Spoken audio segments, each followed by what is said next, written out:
Ya selama orang masih mencari kebahagiaan, sebenarnya berarti dia belum bahagia. Kalau sudah bahagia, ya dia tidak butuh lagi diskusi tentang kebahagiaan, mencari-cari tentang kebahagiaan. Jadi kita malam hari ini kok serius diskusi itu, berarti belum tahu tempatnya. Padahal ya sebenarnya sangat dekat, bahkan mungkin tidak di mana-mana. Tidak harus keluar kemana-mana untuk menemukan kebahagiaan itu. Nanti pelan-pelan ya kita lihat kenapa bisa begitu. Yang pertama begini, kalau menarik kalau kita tadi di mobil ke sini saya iseng googling. Jadi ada dua istilah yang ini unik. Saya googling kata bahagia dan sukses. Kalau dalam bahasa Indonesia, entry-nya lebih banyak kata sukses.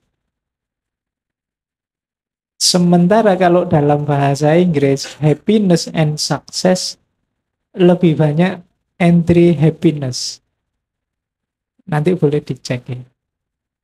Jadi ini saya curiga, jangan-jangan memang orang kita di Indonesia ini lebih sibuk mencari kesuksesan.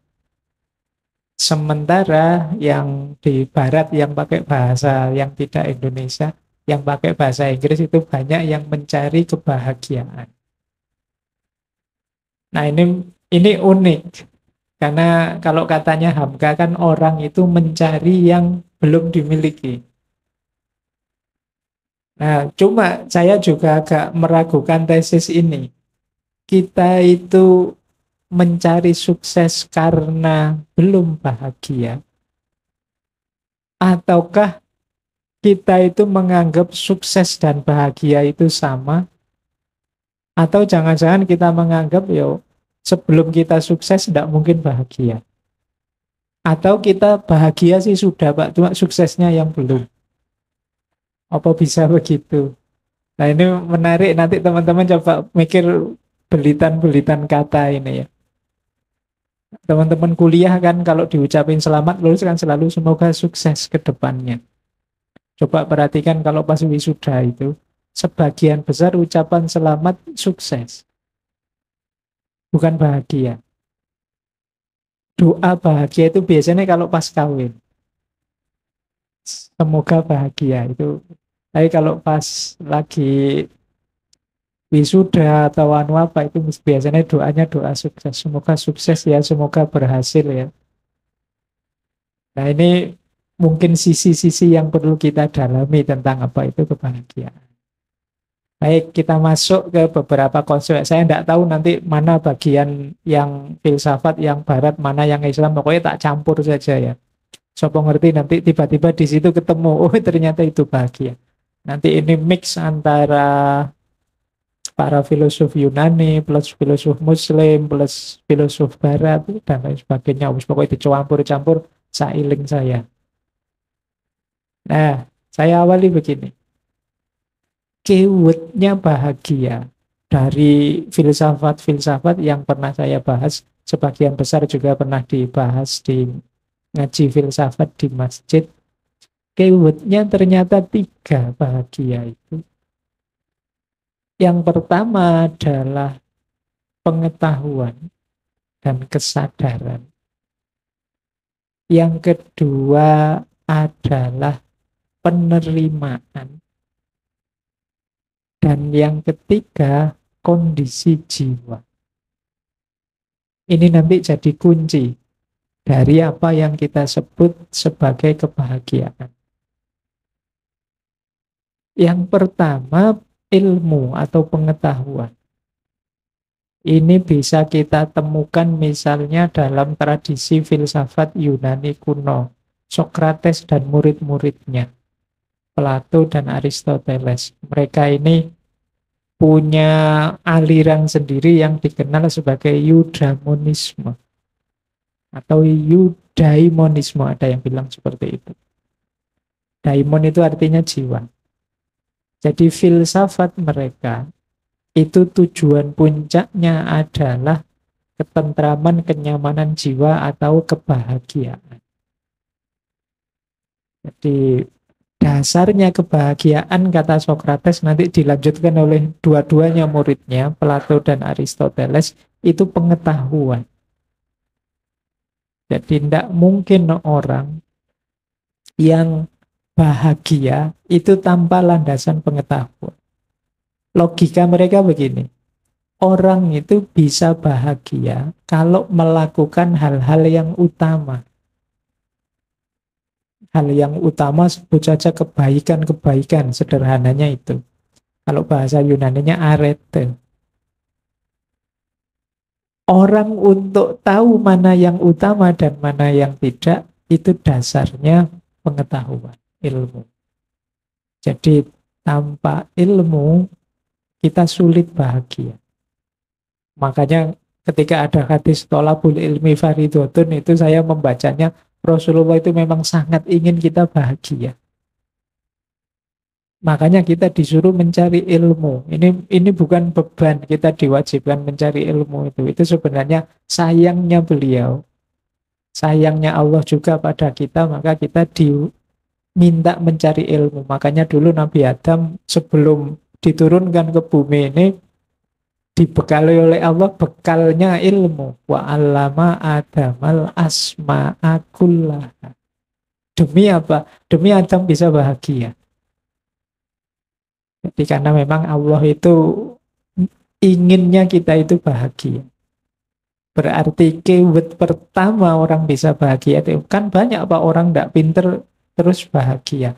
Ya orang tidak pinter resikonya salah pilih.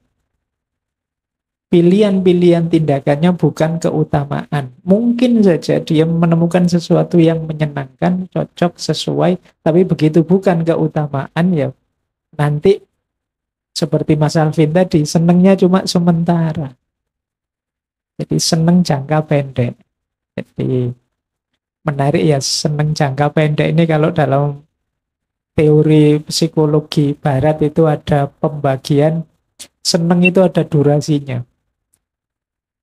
Level durasinya itu 4. Ada yang singkat sekali, ada yang lumayan panjang, ada yang sangat panjang, ada yang tak terbatas panjangnya, tak terbatas dalam tanda petik. Kebahagiaan yang sangat pendek itu namanya pleasure, kesenangan. Itu paling cepat. Saya tadi minum kopi jahe, itu kan enak, alhamdulillah enak. Itu pleasure, seneng. Tapi begitu gelasnya tak taruh, ya rasa enaknya sudah mulai berkurang. Sekarang sudah 10 menit yang lalu hilang rasanya. Kalau ingin enak lagi harus saya ulang lagi. Itu pun kalau kebanyakan jadi tidak enak. Pleasure itu diulang-ulang apalagi sampai overdosis. Awalnya enak jadi tidak enak.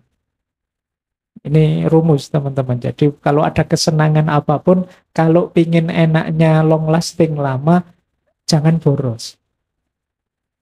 Ya, seneng apa saja itu agak dihemat pelan-pelan sidik-sidik gitu. Ini kalau saya dikasih sak drum besar itu mesti terus tidak jadi enak. Dia jadi enak kalau sak gelas kecil.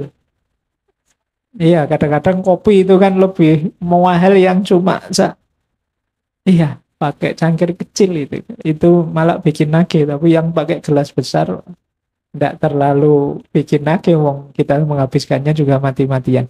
Jadi pleasure, kesenangan apapun. Kesenangan apapun. Jadi kalau itu jenisnya hanya senang-senang, durasinya singkat. Pacaran kok untuk senang-senang saja mesti singkat. Tidak lama. Makan kok untuk senang-senang saja, ya ada batasnya pasti. Maka ini paling pendek durasi kebahagiaan yang jenis senang-senang. Ada yang kedua, lebih panjang. Namanya achievement. Keberhasilan, kesuksesan tadi yang banyak dicari oleh orang Indonesia tadi ternyata level 2. Nah, level 2 ini lumayan dibandingkan seneng, capaian itu kan lebih panjang.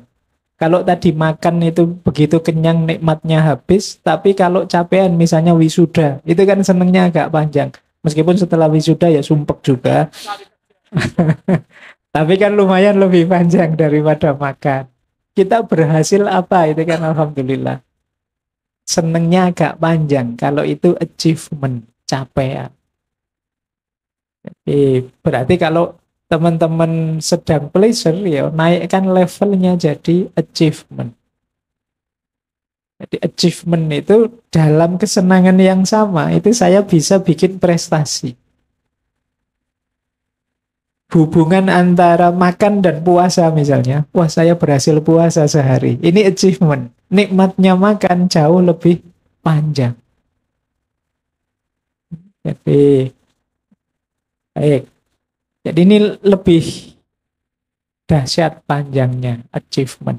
Ada lagi level 3. Kalau level 3 sangat panjang. Yaitu contribution. Contribution itu kita tidak hanya menyenangkan kita, tidak hanya keberhasilan kita, tapi kita bisa berbagi kesenangan, berbagi keberhasilan pada yang lain. Ini contribution. Tidak cuma aku yang bisa lulus, aku juga bisa membantu teman sampai lulus. Ikhlas ya, bukan dibayar. Orang dandak ya memang bantu. Ini kebanggaannya, kesenangannya jauh lebih panjang. Kita bisa memberi, kita bisa berbagi. Kita belajar paham, itu senangnya luar biasa. Tapi kita bisa memahamkan orang, itu jauh lebih menyenangkan. Ini levelnya lebih panjang. Dan yang paling puncak, kalau ini senangnya sudah top, tidak ada batasnya di level manusia, namanya ultimate good. Ultimate good itu kalau versi barat itu kita melakukan kebaikan yang tanpa pamrih. Jadi ini nanti paradigmanya kalau dalam agama hubungannya dengan ikhlas. Begitu kita melakukan kebaikan kok ikhlas. Ya sudah, kita senengnya tidak ada ujungnya, sudah seneng terus. Seneng ada ujungnya itu kan ketika kita ada pamrihnya. Saya berkontribusi sih, tapi saya ingin agar ini, agar itu, nanti ada batasnya. Saya bikin kajian seperti ini biar anak-anak muda Jogja itu hebat, aktif-aktif. Ya nanti begitu anak muda Jogja sudah hebat dan aktif, selesai kegembiraanku. Tapi kalau aku enggak, kok saya enggak ada pamrih apa-apa, uslillahi ta'ala, yang penting Gusti Allah ridho, alhamdulillah itu dok. Itu lebih panjang, long lasting, enggak ada akhirnya.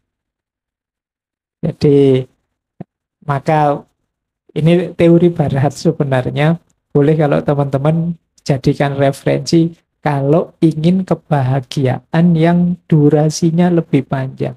Berarti apa? Cari pleasure itu manusiawi boleh, nyari kesenangan, tapi kalau hanya ini yang kita cari, pendek durasinya. Yang kedua, lebih panjang, yaitu capaian-capaian. Punya cita-cita boleh, punya ambisi boleh. Nanti bikin usaha apa sukses, saya pingin begini, berhasil, itu alhamdulillah. Kalau tercapai kita akan lebih panjang senangnya. Tapi ada lagi yang lebih panjang kalau kita bisa berkontribusi. Dan yang paling panjang ya kalau kita bisa ikhlas beramal. Semboyannya kemenak. Iya. Baik, jadi ini level-level kebahagiaan. Nah, ini kalau diomongkan ini kan simpel. Tapi untuk dipraktekkan teman-teman pasti butuh ilmunya. Makanya tadi yang nomor 1 syaratnya kita bahagia ilmu. Kalau kita tidak bisa milah, oh ini hanya kesenangan Pak, ini baru itu ya kita sulit ketemu kebahagiaan yang hakiki. Kita mungkin tertipu oleh rangkaian kesenangan demi kesenangan yang menipu. Dan ini yo ternyata sejak zaman Yunani kuno sudah disadari orang itu memang harus fokus pada ilmunya dulu. Setelah ilmu baru kesadaran. Kesadaran itu ilmu yang dihidupkan, bukan ilmu yang hanya dihafalkan. Orang pinter itu banyak, tapi orang yang Apa ilmunya hidup itu tidak banyak. Kalau sekedar pinter, kampus itu isinya orang pinter semua. Tapi yang ilmunya hidup jarang, atau yang ilmunya dihidupkan jarang. Makanya Kanjeng Sunan Kalijaga itu punya prinsip, urip itu urup. Urup nyala ya, bukan urup ijolan. Apa? Urip itu urup terus sampean wae ayo urup yuk. Urup apa? Nyala. Nyala itu maksudnya apa? Menghidupkan ilmu. Kalau kita ngerti kebaikan, kalau kita ngerti keindahan, kalau kita ngerti kebenaran, ayo dihidupkan ya. Ngerti itu kan namanya ilmu. Jadi urip iku urup itu sebenarnya hubungannya dengan ilmu. Yang bagi orang Jawa ilmu itu masih setengah kalau hanya dihafalkan dan dimengerti. Ilmu itu baru kelakon kita disebut berilmu kalau sudah kanthi laku. Ini urip itu nanti bagian dari kebahagiaan juga. Jadi awalnya ilmu yang dihidupkan. Di situ kita akan ketemu kebahagiaan. Ini aliran filsafatnya namanya eudaimonisme. Baik sebenarnya ya tema kajian apa saja ya dasarnya tetap ilmu. Apalagi tema kebahagiaan. Baik, yang pertama ini ya keyword pertama. Keyword kedua, bahagia itu hubungannya dengan stabilitas mental. Kondisi jiwa yang kondusif. Kondisi jiwa yang kondusif itu sebenarnya ini sifatnya sangat ideal, nanti berhubungan dengan standar-standar. Maka kadang-kadang kalau ada orang ngomong, saya ingin bahagia Pak, sebentar, standarmu bahagia itu apa? Yang ini mungkin antar orang beda-beda. Indonesia yang sekarang melawan Argentina, 0-0 saja bahagianya luar biasa. Tapi bagi Argentina, 0-0 itu bencana mereka. Jadi bahagia atau tidak bahagia itu nanti berhubungan dengan kepuasan jiwa yang itu rangkaiannya dengan standar-standar. Setiap orang, setiap kelompok masyarakat, bahkan setiap negara, setiap agama itu ya pakai standar-standar untuk menuju kebahagiaan yang diinginkan masing-masing. Makanya Imam Ghazali itu dalam Kimia Usaadah kan mencatat ada standar-standar yang di-ranking jadi 4 apa 5 itu oleh Imam Ghazali. Ada kondisi jiwa yang itu bahagianya dalam hal-hal yang negatif, ada kondisi jiwa yang bahagianya dalam hal-hal yang positif. Ternyata jahat itu bisa membahagiakan. Bagi orang yang jiwanya memang jahat. Ini menarik teori ini. Kalau tadi di ilmu, itu kan kita dicekat enggak. Kalau kita enggak hakiki, kalau enggak yang sesuai dengan yang keutamaan, enggak bahagia. Tapi kata Imam Ghazali, tergantung orangnya, kondisi jiwanya. Kalau bahagia itu kita definisikan kenyamanan, kepuasan jiwa. Itu ada orang yang memang jiwanya sudah gelap. Jadi Imam Ghazali kan menyebut orang itu yang ada orientasi jiwanya yang bahimiyah, ada orientasi jiwa yang sabuiyah, ada orientasi jiwa yang natikoh, mutmainnah, dan ada juga yang gelap, orientasi jiwa yang saitoniyah, setan. Orientasi jiwa bahimiyah itu artinya binatang ternak. Dan kebahagiaannya orang yang orientasi jiwanya seperti ini, itu ya sifatnya seperti binatang ternak. Binatang ternak itu kan makan, minum, kawin, hamil, berketurunan, terus tidak perlu capek-capek, ada yang merawat, dia tinggal enak saja, rebahan saja. Ini orientasi jiwa bahimia. Itu dia bahagia kalau tercukupi, kalau kaya, kalau punya istri cantik, mobil mewah, kalau standar-standarnya ini. Ini berarti kondisi jiwa yang bahimia. Kata Imam Ghazali, ya, orang yang seperti ini ya standarnya standar itu tadi. Seperti binatang ternak, ya dia bahagianya dengan itu. Jadi ini menarik.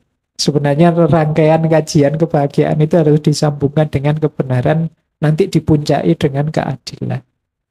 Karena bahagia itu yaitu tadi ternyata mengikuti orientasi jiwanya orang yang beda-beda standar. Nanti ada yang orientasi jiwanya sabu'iyah. Sabu'iyah itu artinya binatang buas. Binatang buas itu cirinya kan agresif. Kebahagiaannya dia ketika mengalahkan, menundukkan. Ketika dia lebih tinggi dari yang lain, ketika dia nomor satu, yang lain di bawah semua. Ini sabu'iyah. Nah, balapan untuk menang-menangan, saling mengalahkan. Ini sabu'iyah. Ada yang orang orientasi jiwanya seperti ini. Jadi saya tidak sengaja kapan itu baca visi misinya banyak kampus. Ya UIN, ya UGM, ya mana-mana. Hampir semua itu orientasi visinya yang ditulis itu visi sabu'iyah.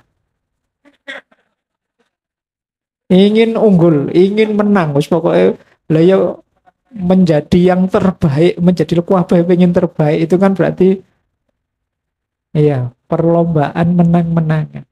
Bila perlu berkorban banyak demi ambisinya terpenuhi. Ini sabu'iyah. Kalau ini tidak terkontrol ya hasilnya bisa merusak jiwa kita, merusak orientasi hidup kita tadi. Tapi kalau orang seperti ini memang bahagianya itu. Banyak loh orang, mungkin teman-teman heran ya, misalnya banyak yang nyalek atau masuk ke dunia politik modalnya besar sekali. Miliaran.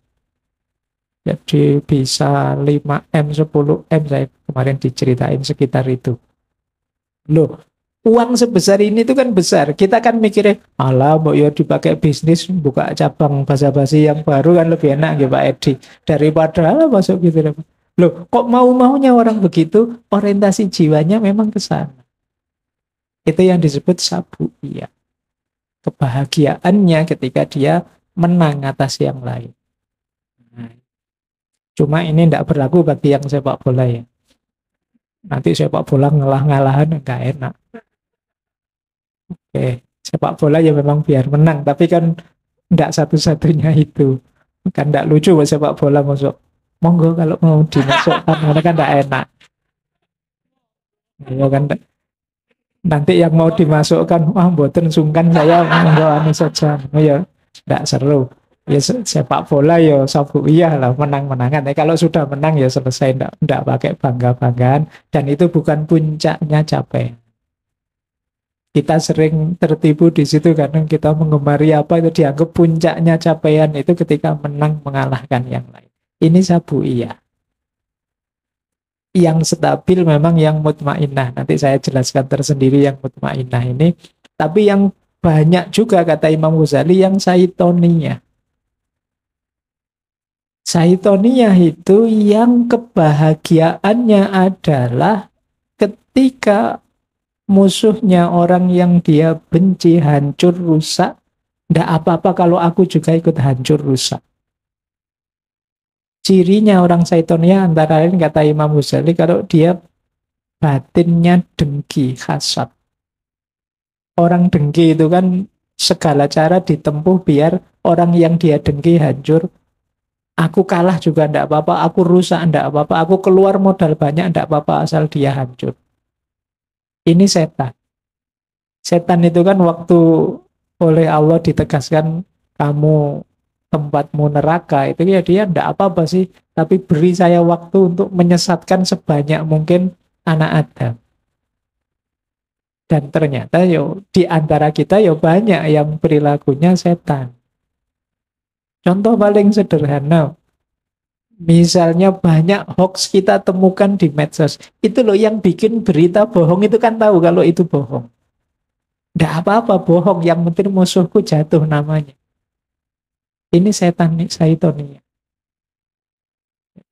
Kebahagiaannya ketika musuhnya hancur. Bahwa itu resikonya batinku rusak, hubunganku dengan Allah hancur, nggak masalah. Yang penting musuhku hancur. Ini Saitonia. Jadi ternyata bahagia itu ya coba dicek kondisi jiwa masing-masing orang. Puncaknya tentu saja yang kita kenal sebagai mutmainnah. Ini yang paling kondusif kebahagiaan sejati berhubungan dengan ciri yang ketiga. Mutmainnah itu nanti ada hubungannya dengan penerimaan. Kenapa kok mutmainnah itu ada hubungannya dengan penerimaan? Karena jiwa yang mutmainnah itu cirinya rodhiyatam mardiyah. Dia ridho terhadap apapun yang ditetapkan oleh Allah dan akhirnya Allah juga ridho padanya. Ini jiwa yang mutmainnah. Ini yang kebahagiaan yang sejati kalau dalam Islam. Ini kalau diucapkan itu lancar enak, tapi dalam hidup ini sulit. Orang disuruh ridho menerima itu kan sulit. Kita itu pinginnya yo mengeluh, kita pinginnya yo senengane sambat, senengane kita selalu begitu. Padahal justru hidup bahagia itu kita diminta untuk menerima. Kalau dalam Islam bahkan menerima itu istilahnya banyak. Jadi Islam itu sejak awal istilahnya taslim. Taslim itu pasrah. Pasrah itu kan berarti ya Allah sudah engkau beri apa saja, engkau suruh apa saja, aku ikut. Itu kan taslim. Diriku, inna sholati wa nusuki wa mahyaya wa mamati lillahi rabbil alamin. Ini kan taslim. Pasrah sepenuhnya pada Allah. Nanti setelah taslim ada tawakal. Kita kan diminta oleh Allah untuk pasrah. Begitu pasrah kita disuruh sholat, disuruh ini, disuruh itu. Ini yang baik, ini yang keliru. Dan kita patuh. Loh, saat menjalankan patuh ini kan kita tidak tahu nanti hasilnya apa. Tapi dalam situasi tidak tahu ini kita diminta tawakal. Tawakal itu pasrah. Ya Allah, saya menjalankan ini, hasilnya apa? Aku pasrahkan padamu. Itu tawakal. Setelah tawakal, misalnya sudah selesai kita jalankan dan kita lihat hasilnya, kita diminta ridho. Itu pun kalau hasilnya tidak cocok, selain ridho kita juga diminta sabar. Jadi kayak tadi jatuh, kita ridhoi saja, jatuh. Kita sabar. Ya, loh. Itu kan sudah kelihatan efeknya. Kita sabar. Jadi ada banyak ajaran-ajaran Islam itu yang sebenarnya arahnya apa? Untuk kita bahagia. Berat Pak, sabar itu. Loh, wong sabar itu untuk kita bahagia kok anggap berat. Ridho Pak, aduh. Saya tiap hari disusahkan, kan disuruh ridho. Iya, tapi ridho itu tidak untuk kepentingannya Allah, untuk kepentinganmu biar bahagia. Bayangkan kalau kita tidak punya kualifikasi ridho, itu berat hidup kita. Mungkin tiap hari kita sambat, kita. Karena selalu ada yang bisa kita sambati. Apa saja. Kayak tadi kajian ini, waduh kajian kok waktunya bal-balan. Waduh, selalu ada. Kalau kita mau sambat itu selalu ada celah untuk kita sambat. Wong sudah wisuda saja sudah lulus, ya Allah. Lulusan UIN saya, ya Allah. Ini terus. Iya. Nggak tahu ternyata seperti ini. Wah, kemarin kuliah capek-capek ternyata. Sambat. Padahal temennya itu masih mati-matian pengen lulus. Yang lulus ya sambat. Yang sini garap skripsi ya sambat. Yang sedang kuliah ya sambat. Kapan skripsi? Sampai. Padahal kalau membacanya dibalik, kita sabar, kita ridho, bisa membuahkan yang terakhir namanya syukur. Lulus itu bisa disyukuri, bisa juga melahirkan keluhan. Wong manusia itu khuliqa halu'ah, diciptakan serba mengeluh. Padahal itu dilihat dari perspektif yang berbeda, itu bisa membahagiakan. Tapi kita melihatnya selalu sisi sedihnya. Nulis skripsi yang tidak selesai-selesai itu kan bisa saja dibaca, kesempatan belajar lebih banyak, kan bisa begitu. Kesempatan kenal dosen pembimbingnya lebih dekat misalnya. Lu ada banyak makna positifnya, tapi kan kita mikirin tidak lulus-lulusnya. Pak, saya sudah umur sekian loh Pak, kok jomblo, tidak ketemu-ketemu pasangan. Loh, itu kan berarti kamu nikmatilah kebebasanmu, masih panjang. Bayangkan yang sudah nikah, sumpek dia. Oh. Yang nikah juga begitu kan, ya tinggal dibaca sisi positifnya banyak. Jadi manusia itu jalannya untuk bahagia tetap diawali dari penerimaan. Nikmati saja apa yang sedang kita rasakan saat ini. Apapun situasinya, apakah itu pleasure atau tidak, bisa kita maknai, paling tidak dalam kerangka tadi. Kalau memang berat, ya kita maknai sebagai pelajaran kesabaran.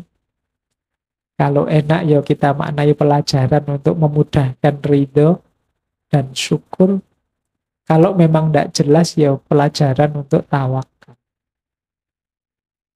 Pak, masa depan saya tidak jelas ini, ya tawakal saja. Pasrah saja pada Allah. Yang penting ikhtiarnya sudah dijalankan. Nah, baik. Jadi sampai di sini kita sudah dapat 3 keyword. Bahagia itu yang pertama ilmu, pengetahuan. Kemudian yang kedua berhubungan dengan kondisi jiwa dan orientasi jiwa. Dan yang ketiga berhubungan dengan penerimaan. Berarti memang bahagia itu jangan dicari kemana-mana. Semuanya ada ternyata dalam diri kita. Ilmu itu ya ada di kepala, di akal kita. Kemudian kondisi jiwa itu hubungannya dengan hati kita. Penerimaan itu terhadap hidup kita. Tidak ada yang kemana-mana. Jadi ini 3 keyword kalau kita ingin menemukan, jadi bukan mencari, menemukan dan mengambil kebahagiaan yang sudah tersedia di hadapan kita. Oke, teori pertama itu, berapa menit Mas? Kuatir aku si ono ya, 15 menit lagi. Tak tambahi 1 teori lagi yang berhubungan dengan kebahagiaan.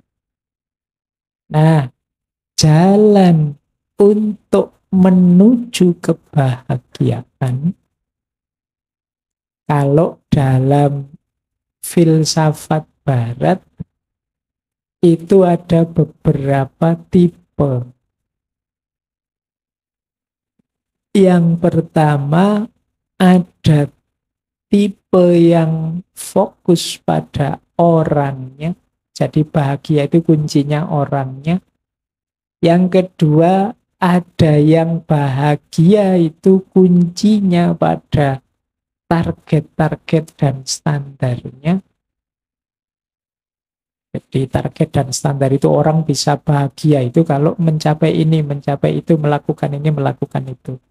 Kalau yang fokus orangnya tadi, orang bisa bahagia itu kalau kondisi jiwanya puas, rela, ikhlas seperti tadi. Dan yang ketiga, bahagia itu kuncinya. Jadi orang, kemudian target, dan yang ketiga jalan. Jadi ada asumsi jalan yang baik, hasilnya pasti juga membahagiakan. Kalau kita mengoptimalkan ikhtiar, kalau bahasa Islamnya ya hasilnya pasti bahagia. Tapi kadang-kadang gagal. Ya, tapi gagal yang membahagiakan. Kok ada Pak gagal tapi membahagiakan? Ya, gagal yang membahagiakan itu gagal tapi tidak membuat kita menyesal. Wah, ujian tadi kok saya tidak lulus ya. Tapi tidak apa-apa lah ya, saya sudah mengerahkan segala daya, akhirnya tidak lulus ya. Sudah. Ini jalannya. Jadi ada teori yang bilang kuncinya di jalannya. Kalau di barat. Yang kedua ada yang bilang kuncinya di orangnya. Dan yang ketiga ada yang bilang selain orangnya adalah tujuan dan targetnya. Kalau ini agak berat yang tujuan ini. Jadi orang baru bahagia kalau mencapai tujuannya. Kalau di filsafat ya namanya pragmatisme. Kalau yang pertama tadi, yang orangnya itu eudaimonisme. Orangnya utama, orangnya baik, pasti bahagia. Kalau di yang terakhir, ini namanya teleologis atau utilitarianisme. Jadi jalannya kebahagiaan itu berhubungan dengan apa yang kita lakukan yang pada akhirnya membuat kita bahagia sesuai target kita. Baik, dari 3 jalan ini, kalau Islam setuju yang mana, Pak? Eudaimonisme, apakah utilitarianisme, ataukah apa tadi yang kedua yang berhubungan dengan tujuan pragmatisme? Kalau dalam Islam, 3-tiganya iya. Meskipun nanti dipuncai dengan yang ultimate good tadi, puncak kebahagiaan tadi yang berhubungan dengan keikhlasan. Jadi, kebahagiaan yang sejati dalam Islam itu ketemunya di ikhlas. Orang yang mampu mencapai ranah ikhlas, itu dia menemukan kebahagiaan yang sejati. Ikhlas itu kondisi jiwa yang mencapai sesuatu, tapi sebenarnya dia tidak target sesuatu itu karena targetnya adalah Allah saja. Ikhlas itu kondisi jiwa ketika kita sudah sering saya bilang mudahnya begini. Ikhlas itu ketika kita sudah cinta sama Allah, itu pasti ikhlas. Kalau belum, enggak. Biasanya ikhlas itu kan orang mendefinisikannya seperti saya bilang tadi. Kondisi jiwa yang dicari ridhonya Allah saja. Itu ikhlas. Untuk bisa ini, itu ya kita jalannya memang satu-satunya cinta kepada Allah. Makanya para sufi, para ulama itu biasanya kajian tema tentang ini itu di highlight. Bahkan di banyak dalil, banyak hadis, banyak ayat disebutkan ya keikhlasan seseorang itu menjadi parameter kedekatannya dengan Allah dan kebahagiaannya. Kalau dalam kitabnya Al-Farabi tadi ada 2 istilah, sa'adatul dunya wa sa'adatul quswa. Itu syaratnya antara lain ikhlas. Kebahagiaan dunia dan kebahagiaan akhirat itu disyarati dengan keikhlasan. Tanpa adanya keikhlasan, kita ketemunya kebahagiaan level bawah. Paling pleasure atau achievement tadi, tapi tidak menemukan ultimate good, yang bahagianya long lasting. Dan ini hanya ditemukan di orang-orang yang jiwanya mencintai. Orang yang mencintai itu kan orang yang jiwanya murni. Dalam arti, tidak ada pamrih, tidak ada keinginan, tidak ada target apapun selain yang dicintai. Semua target yang di bawah tadi, pleasure, achievement, kemudian contribution, itu kan diawali dari aku.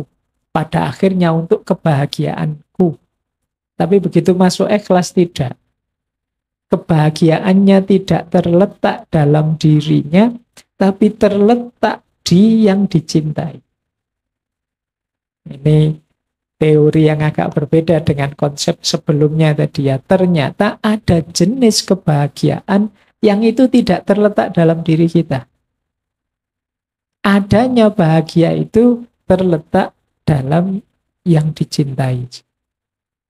Jadi, ketika yang dicintai ridho, ketika yang dicintai bahagia, saat itulah aku juga bahagia. Nah, ini memahamkan ini agak sulit kecuali yang baru bucin, baru ya sedang asik-asiknya mencintai itu biasanya paham ini. Bagaimana kita bahagia kalau orang yang kita cintai bahagia. Mungkin Bapak, Ibu, teman-teman yang sudah menikah dan punya anak, itu nanti bisa merasakan ini. Bagaimana kita bahagia ketika orang yang kita cintai bahagia, anak kita gembira bahagia, itu kita bahagia.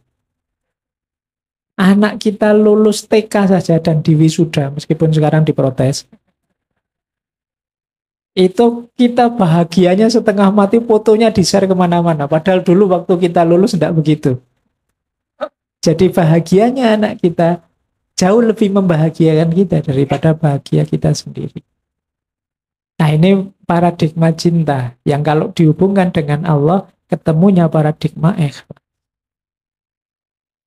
Oke, jadi tadi ada keywordnya, sekarang jenis bahagia yang berbeda yang namanya ikhlas. Terakhir, manifestasinya orang bahagia, kalau ini Imam Ghazali. Orang bahagia itu cirinya 4. Yang pertama, gembira. Banyak senyum. Ini yang paling simpel. Jadi yang banyak senyum, gembira, banyak ketawanya itu bahagia. Yang kedua, menggembirakan. Kehadirannya ditunggu-tunggu karena menggembirakan. Kalau ada orang banyak senyum, diajak ngomong, itu kan gembira, kita deket dia. Kalau merengut terus dia, kita ketemu juga sudah gelap. Sudah. Ayo. Kalau diajak ngobrol juga tidak enak. Gimana kabarnya Mas? Ngapain pakai tanya-tanya? Kesini kok jalan kaki aja Mas. Memangnya harus merangkak. Ibu wis kita kan mules kalau ketemu yang seperti itu ya. Jadi orang bahagia itu menggembirakan. Kalau ada orang kayak gitu pasti dia sedang tidak bahagia. Jadi 2 menggembirakan. Ciri ketiga orang bahagia itu penuh pemakluman dan pemaafan. Jadi orang bahagia itu luas hatinya. Wong dia sedang bahagia loh kan. Kalau ada teman sedang bahagia kan lagi Mas traktir dong, ayo. Itu kan dia mesti sedang bahagia. Coba dia sumpah bocah traktir ngamuk mesti. Dan penuh pemakluman. Kalau ada keliruan, enggak apa-apalah, salah gitu gampang nanti diatur. Ini mesti orang yang sedang gembira. Jadi kok ada orang kok sulit memaafkan, sulit memaklumi temannya, itu kemungkinan dia memang belum bahagia. Dan yang terakhir, bahagia itu, kata Imam Ghazali, tentu saja orangnya penuh rasa syukur. Jadi hidupnya banyak alhamdulillahnya, isinya penuh dengan rasa syukur. Orang syukur itu orang yang bahagianya berkali lipat, karena itu mesti akan didobel-dobel oleh Allah. La in syakartum la azidannakum. Jadi ayo kita kembangkan pribadi yang seperti ini ya, yang gembira, menggembirakan, penuh pemakluman, penuh pemaafan, dan penuh syukur. Ini manifestasi dari kondisi jiwa yang bahagia. Entah kita bahagia lewat jalur mana atau dari konsep apa. Semoga kita bisa nyampe ke puncaknya bahagia yang namanya ikhlas dan cinta pada Allah.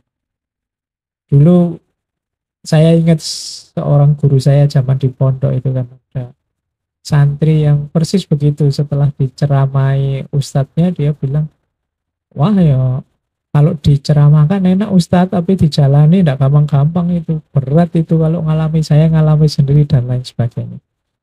Ustadznya terus bilang begini, katanya siapa bahwa yang kamu alami itu sangat berat dan membuat kamu layak sah putus asa atau kecewa seperti itu. Karena dalam sejarahnya banyak kok orang yang lebih malang dari kamu, lebih gagal dari kamu, lebih jatuh dari kamu, tapi masih kuat, masih kukuh. Terus kiai saya cerita begini, coba kamu cek Nabi Ayub. Nabi Ayub itu orang paling kaya. Anaknya banyak, terkenal. Istrinya juga banyak. Tapi oleh Allah diuji dalam waktu 2 hari. Hartanya habis semua. Anaknya meninggal semua. Kemudian bahkan beliau sakit yang membuat semua orang menjauh, termasuk istri-istrinya menjauh, hanya tinggal seorang istri. Itu pun istri yang satu ini terus sambat mengeluh. Itu pun Nabi Ayub merasa merasa malu kalau disuruh sambat, disuruh minta kesejahteraan, kesembuhan lagi dari Allah. Jadi satu ketika istrinya ini bilang pada Nabi Ayub, wahai Nabi Allah, mbok sampean minta pada Allah untuk sembuh. Wong yo ndak kaya juga ndak apa-apa, wis kita hidup biasa saja asal sampean ini sembuh penyakitnya. Terus Nabi Ayub pertanyaannya begini, wahai istriku, coba kamu hitung, kita bahagia, hidup nyaman, tentram, kaya berapa lama? Sementara kita baru sebentar diberi rasa sakit. Saya malu kalau disuruh minta-minta ke Allah dengan situasi seperti ini. Nah itu ceritanya Nabi Ayub, beliau malu, mengeluh, malu sambat. Meskipun sebenarnya ujiannya pahit luar biasa. Kalau dibandingkan ujianmu, berapa besarnya ujiannya Nabi Ayub? Itu jawabannya Pak Yai saya. Meskipun nanti teman saya ini begitu keluar, iya wong nabi. Saya kan bukan nabi, pokoknya urusan ngeyel itu ya. Tapi begini, jadi memang makanya Al-Quran itu memberi petunjuk, memberi nasihat itu watawasau bil haq dan watawasau bis sabr. Memang perlu kesabaran. Iya yang sabar, dicari segala cara biar dia jadi sembuh, jadi lebih baik. Jadi tidak pesimis lagi, jadi semangat lagi hidupnya. Kita maklumi dia sedang terpuruk, dia sedang jatuh, mungkin juga jadi baper, mudah tersinggung, mudah marah, sulit didekati, diajak ngomong sedikit dia balesnya banyak dan lain sebagainya. Tetap kita dampingi. Itulah bukti bahwa kita peduli, kita cinta pada dia. Kita masih menganggapnya teman. Itu menurut saya penting hari ini kalau ada teman yang sedang terpuruk, jatuh, stres, depresi, ayo kita temani sering-sering sebanyak mungkin. Jadi penelitian terbaru di Indonesia saja jumlahnya orang kena gangguan jiwa termasuk stres, depresi itu meningkat terus. Setiap tahunnya sekitar 40%.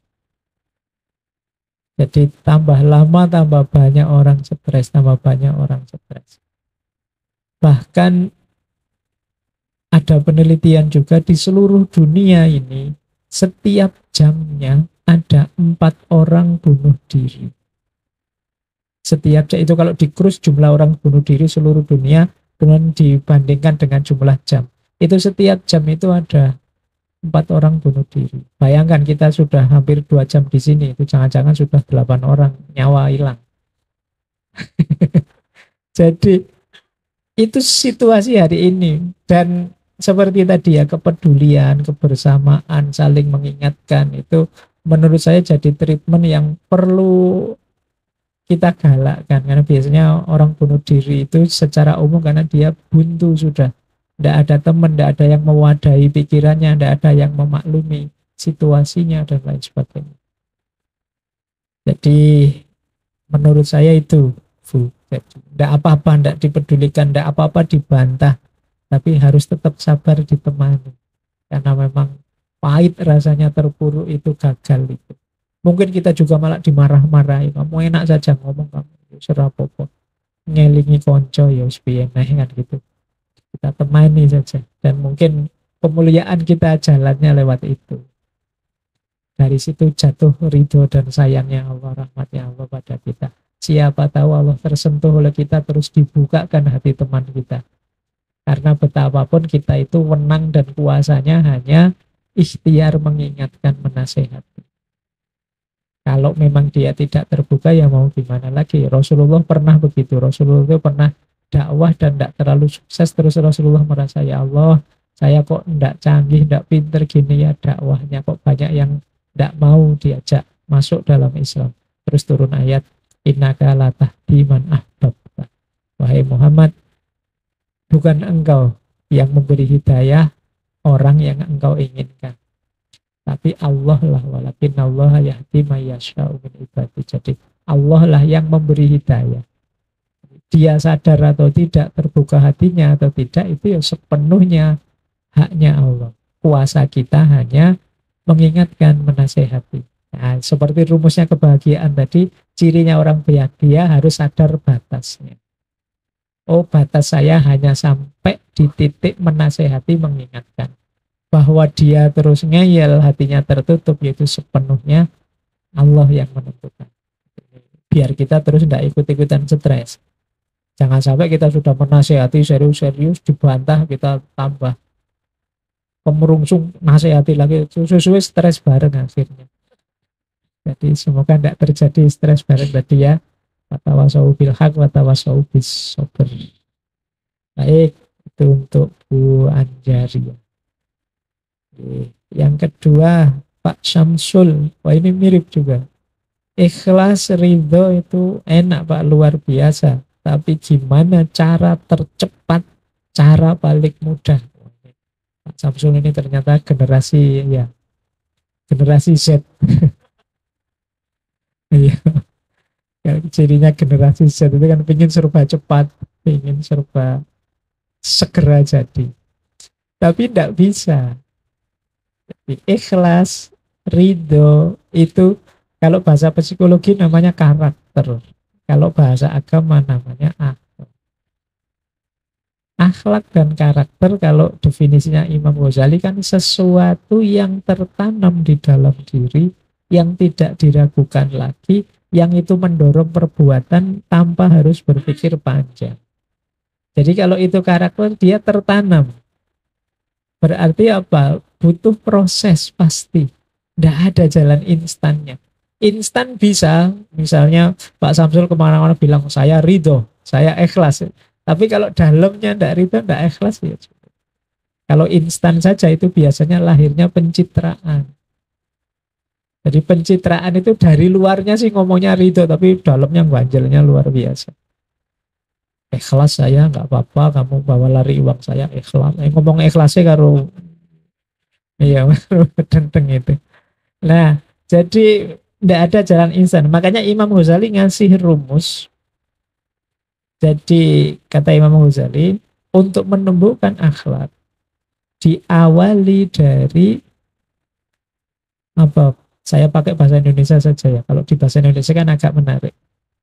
Yang pertama terpaksa, yang kedua tersiksa, yang ketiga terbiasa. Itu rumus pembiasaan. Kalau bahasa Arabnya riyadhah. Riyadhah itu artinya latihan. Ya memang harus dilatih. Awalnya memang berat, makanya terpaksa. Lah kok enak, saya rugi banyak disuruh ikhlas. Saya yang bagian pahit disuruh ridho saja. Nah, ini kan rasanya berat, terpaksa. Terus kita diminta membiasakan begitu, jadinya terus tersiksa. Ah, ini kok gini terus, ini tersiksa. Tapi tidak apa-apa, jalani saja, lama-lama ketika karakter terbentuk, kita terbiasa sudah. Kayak teman-teman misalnya, wah saya pingin mengistiqomai puasa Senin Kemis lah, atau mengistiqomai sholat malam lah. Itu kan berat. Awalnya terpaksa. Awalnya mungkin Pak Rektor harus bikin surat edaran itu. Mahasiswa wajib, ini kan terpaksa. Kalau nggak dipaksa nggak sholat. Nah, terus dijalankan karena diwajibkan akhirnya ya jalan terus. Itu kan tersiksa. Tapi lama-lama dia terbiasa jadi karakter. Jadi habit kita. Kalau sudah jadi karakter, jadi habit, yang terjadi apa? Kebalikannya. Kalau kemarin menjalankan itu berat, kalau sudah jadi habit, jadi karakter, justru meninggalkan yang berat. Yang mengistiqomai sholat duha, meninggalkan sholat duha kan rasanya ganjel, gak enak. Yang mengistiqomai Senin Kemis tidak puasa rasanya tidak enak. Kenapa? Sudah jadi karakter. Yang memang karakternya sudah jiwanya ikhlas, menghadapi apa saja otomatis dia keluar ikhlas. Kok tiba-tiba tidak sadar melakukan sesuatu yang berpamrih tidak ikhlas, dia akan merasa tidak nyaman. Maka jalan paling cepat apa Pak? Yang instan gimana Pak? Ternyata tidak ada. Jadi harus dibiasakan, dilatih. Kalau ingin segera biasanya ya acting saja. Kalau acting sih gampang, tinggal kita ngomong yang baik-baik. Saya ridho, saya ikhlas, tapi ya terus itu biasanya tidak tahan lama. Baik, jadi niku Pak Samsul nggih. Karena ya sebenarnya apa-apa itu memang tidak ada jalan instan, jalan paling cepat. Kita harus ambil proses normal biar lebih permanen. Kalau singkat instan saja biasanya lebih mudah copotnya. Jadi itu jawabannya nggih Pak Samsul. Nah, sekarang muridnya ini. Murid beliau Mas Fatur Rahman dari Gresik. Ini sudah bekerja. Mas Fatur Rahman, iya, bekerja di apa Mas? Di perusahaan apa bekerja mandiri? Ya di perusahaan. Oh, di perusahaan. Terus dinasehati dengan keras rasanya kok gitu nggih. Ini menasehati kok keras sekali saya. Ya mungkin banyak yang alami juga ya, karena memang banyak orang itu mungkin dia sudah memegang yang baik dan yang benar, cuma belum punya kualifikasi retorika yang baik, penyampaian yang baik. Akhirnya ketika menyampaikan sesuatu menyakiti. Yang kamu omongkan benar sih tapi nyelekit. Yang kamu omongkan benar sih tapi caramu tidak bagus. Jadi akhirnya tidak efektif. Kadang-kadang inginnya peduli tapi malah temannya lari semua. Iya, karena kita tidak ngerti retorika. Sebelum ke Mas Inten Fatur Rahman tadi ya, kalau teman-teman menyampaikan sesuatu, ini berarti bosnya ya, tapi jangan diceramai bosnya nanti tambah ngamuk. Jadi kalau teman-teman ingin menyampaikan sesuatu, kalau Al-Quran itu rumusnya 6. Yang pertama namanya qaulan sadida. Qaulan sadida itu sampaikan yang benar-benar saja. Jangan yang bohong, yang keliru, dan lain sebagainya. Yang kedua qaulan baligho. Qaulan baligho itu sampaikan yang menyentuh, yang nyampe. Jadi jangan terlalu mengambil jarak, yang intim, yang dekat sehingga bisa menyentuh. Qaulan baligho. Kata-katamu menyentuh hatiku karena kalimatnya enak dan lain sebagainya. Kemudian ada qaulan ma'rufa. Qaulan ma'rufa itu kata-kata yang sesuai dengan kebaikan adat dan tradisi di tempat itu. Itu qaulan ma'rufa. Misalnya kalau di Jogja ada orang ngomong cuk gitu rasanya kuasar. Tapi kalau di sini kan fasih semua wis. Nah, kalau di sini boleh misalnya nasihati, ini lucu itu masuk. Tapi kalau di Jogja enggak. Nah, kalau di Jogja enggak ma'ruf, kalau di sini mungkin masih ma'ruf, itu namanya qaulan ma'rufa. Sesuai adat budaya tradisi setempat. Kemudian qaulan karima. Qaulan karima itu ya kalau bisa tetap dipilih kata-kata kalimat-kalimat yang mulia. Jadi jangan pakai maki-maki, jangan melibatkan kebun binatang. Jadi, yo, pola gitu, sasu apa, sih nggak usah. Jadi kalimat yang enak, karima, yang mulia-mulia saja. Kemudian ada qaulam maisuro. Qaulam maisuro itu kata-kata yang gampang dipahami. Jangan mentang-mentang belajar filsafat terus kata-katanya filsafat kabeh. Gini loh bro, paradigma hidup kita ini harus sesuai dengan eksistensi kita yang sudah mulai absurd, kemudian kita ayo gak nyambung, gak maisuro. Apalagi yang dinasehati anak SD, anak SMP, seorang nyambung. Nah, jadi setelah kaulam sudah 5 ya. Yang terakhir kaulal layyina, kata-kata yang lemah lembut. Jadi kata-kata yang lemah lembut itu kata-kata yang jangan keras lah, ojo ngegas lah, wong ini menasehati. Jadi cari kata-kata yang bisa masuk. Ini istilah-istilah dalam Al-Quran semua. Kaulal layyina tadi ada dalam kisahnya Nabi Musa dan Fir'aun. Nabi Musa itu yang sangat lalim, sangat zalim itu, toh Nabi Fir'aunnya, toh Nabi Musa disuruh mendatangi Fir'aun dengan kaulal layyina, kata-kata yang lemah lembut. Makanya ada cerita zaman Harun al-Rasyid itu. Jadi satu ketika ada seorang sufi mencegat Harun al-Rasyid. Sufi ini bilang, wahai Harun al-Rasyid, saya mau mengkritik kamu. Kamu harus kuat, ini saya agak pedes ngomongnya, kata-kata saya keras. Terus Harun al-Rasyid menolak, enggak, saya enggak mau kamu nasihati. Loh kok kamu enggak mau dinasihati? Karena kamu bilang mau dengan kata-kata yang keras. Bahkan Nabi Musa pun oleh Allah diminta ke Fir'aun dengan kata-kata yang lembut. Insya Allah saya tidak lebih jelek dari Fir'aun dan kamu tidak lebih baik dari Musa. Itu ceritanya Harun al-Rasyid. Jadi ini teman-teman ya, ini kan tadi banyak tentang nasihat menasehati. Jadi pilih 3 strategi dari Al-Quran tadi, 3 rumus dari Al-Quran tadi.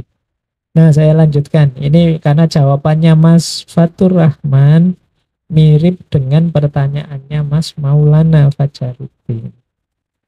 Jadi jawabannya seperti yang disampaikan Mas Maulana tadi ya. Ada teori dari stoikisme yang bilang apapun yang dilakukan orang lain yang itu menyakiti kita, sebenarnya kuncinya ada di kita. Kita mau tersakiti atau tidak itu tergantung kita. Dia ngomongnya kasar, misalnya, itu kan kita yang menerima. Kayak tadi mindset tadi loh, itu kamu anggap kasar boleh, kamu anggap tidak peduli dengan itu juga boleh. Kamu tak maki-maki loh, ya. Sak paremu, mbok kamu meso sak kapoke neng aku ndak merasa tersakiti kan bisa. Jadi sebenarnya orang lain menyakiti kita itu di luar kuasa kita. Tapi tanggapan kita terhadap sikap orang lain itu ada dalam kuasa kita. Jadi orang mengkritik kita, kita kan nggak bisa menghalangi, nggak bisa ngerem, dia haknya. Dia ngomong kan dengan mulutnya sendiri, dengan pikirannya sendiri. Tapi tanggapan kita itu hak kita. Maka Mas Fatur Rahman boleh, ya sudah, sak ucap-ucapmu lah, sak karepmu, yang penting saya tidak tersakiti kok. Kalau memang tujuanmu ingin membuat saya drop, saya tidak drop kok. Jadi bisa diambil solusi ini. Nah, jadi itu Mas Fatur Rahman ya. Saya lanjutkan ke yang terakhir tadi Mas Maulana. Nah terus kalau kayak gitu Pak, kalau ikut stoik itu bagaimana? Apa kita terus pasrah saja, tidak berikhtiar? Jadi orang stoik ini salah satu filsafat yang paling panjang dalam sejarah. Jadi filosof stoik itu yang paling tua namanya Zeno, itu 350 tahun sebelum Masehi. Dan nanti filosof stoik paling akhir itu Marcus Aurelius dan kawan-kawan itu 180 Masehi. Jadi hampir berapa abad itu? 35, hampir 6. Jadi hampir 6 abad usianya, karena memang banyak yang senang. Kalau di stoik, ayo ikhtiar justru. Kenapa? Yo, karena hidup ini kalau tidak ikhtiar kita tidak akan memperoleh hasil. Jadi rumus paling dasar orang stoik itu, kalau bahasa agama, mari meyakini sunnatullah. Hidup ini ada polanya, ada sunnatullahnya. Kalau ingin sukses, ya ikhtiar. Kalau ingin pinter, ya belajar. Hidup ini ada seneng, ada susah. Ada, ini namanya sunnatullah. Kalau kita meyakini ini, hidup kita akan tenang. Ya tetap aktif, tapi tidak lupa batas. Oh iya ya, batas saya ya di ikhtiar. Hasilnya semuanya kuasanya Allah. Ini namanya meyakini sunnatullah. Jadi stoik tidak kok terus pasif, tidak ngapa-ngapain. Ya kita ikhtiar, kita usaha. Tapi kita tahu batas kita, ya batas kita di ikhtiar dan usaha itu. Hasilnya apa, pasrah pada Allah. Ya kalau pasrah sejak awal, ya justru bertentangan dengan prinsipnya stoik. Jadi mari kita sadari pola-pola hidup ini. Oh hidup ini ya memang wajar sih, ada seneng, ada susah, ada menang, ada kalah, ada sukses, ada gagal, dan saya siap menerima semuanya. Kalau teman-teman pas gagal misalnya, saya sudah berusaha Pak, tapi gagal, ya enggak apa-apa, ya hidup itu memang kadang menang, kadang gagal, biasa saja. Pak saya sudah ikhtiar Pak, tapi kok terus enggak lulus, ya biasa, ujian itu kadang lulus, kadang enggak lulus. Nah, ini namanya sunnatullah. Meskipun kalau dalam agama kita tidak bisa berhenti di sunnatullah saja. Ini kalau agama ya, bukan yang stoik. Kalau dalam agama selain sunnatullah ada tadi yang saya sebut qadarullah. Tapi qadarullah ini sepenuhnya haknya Allah. Bahkan kita jangan memedomani ini. Meskipun kalau dapat ya alhamdulillah. Misalnya begini loh contohnya. Kalau kita loncat dari hotel lantai 30 ke bawah secara sunnatullah pasti tewas. Ini sunnatullah. Meskipun ada saja qadarullah, saya loncat dari lantai 30 ternyata tidak tewas. Oh kecantol memean di lantai 29 apa-apa, ternyata tidak tewas juga. Tapi kan yang kita pedomani yang sunnatullah ini bahwa saya akan tewas. Jadi kalau teman-teman ada di lantai 30 hotel jangan loncat ya. Kalau loncat, saya loncat kalau tidak mati ya tidak mati kok Pak. Ya jangan pakai ini. Levelmu belum nyampe ke sini. Ini qadarullah namanya. Prinsip kita sunnatullahnya. Kalau pengen lulus dengan nilai baik, ya belajar. Nah, ini sunnatullah. Tapi kalau Allah menghendaki, meskipun saya tidak belajar kan bisa saja Pak. Lulus kumlot. Bisa sih, tapi ya perejenganmu ngono nggak mungkin. Sama Allah dikasih qadarullah sedahsyat itu. Nah, adanya qadarullah ini untuk membuat kita tidak putus asa. Kadang-kadang kita memang stuck di jalan buntu, tapi oh enggak apa-apa ada qadarullah. Tapi kita memedomani sunnatullah. Nah, aspek qadarullah ini yang tidak ada di stoikisme. Tapi paling tidak stoikisme mengajarkan kita untuk jadi orang yang tangguh, untuk hidup tenang. Jadi tidak mudah terpengaruh. Tetap aktif meskipun siap menerima apapun hasil yang terjadi dalam hidup ini. Nah, itulah stoikisme. Makanya filsafatnya stoik ini laku belakangan. Karena saya bilang tadi banyak orang stres. Orang stres itu kalau baca kayak filsafat stoik itu biasanya terus merasa cocok, merasa nyaman. Ada enggak di sini yang punya buku filsafat teras misalnya? Yang seneng stoik-stoik. Nah, itu biasanya ya ada problem sendiri, dia ingin tenang. Baik, saya kira itu